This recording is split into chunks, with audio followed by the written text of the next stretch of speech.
À l'aube ce dimanche matin, plusieurs dizaines d'hommes lourdement armés sont venus à moto et à bord de plusieurs véhicules dont des blindés et ils ont attaqué le camp militaire de Djoura. Les combats ont été violents. Les assaillants ont réussi à occuper le camp pendant plusieurs heures. L'armée malienne affirme en avoir repris le contrôle seulement aux alentours de 16 h l'après-midi. Avant de s'enfuir, les présumés djihadistes ont incendié le camp et ils ont emporté avec eux des véhicules, des armes ou encore des munitions.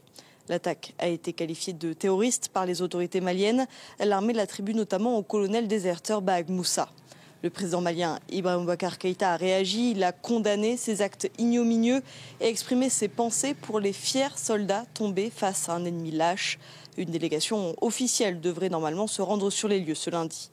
La zone où a eu lieu cette attaque à l'ouest de Mopti, dans le centre du Mali, est une zone où l'État ne contrôle pas l'intégralité de son territoire. Les autorités et les forces de défense et de sécurité maliennes ne sont souvent présentes que dans les villes ou dans les chefs-lieux. Les groupes djihadistes, eux, sont très actifs dans la brousse et ils contrôlent même les accès à plusieurs villages.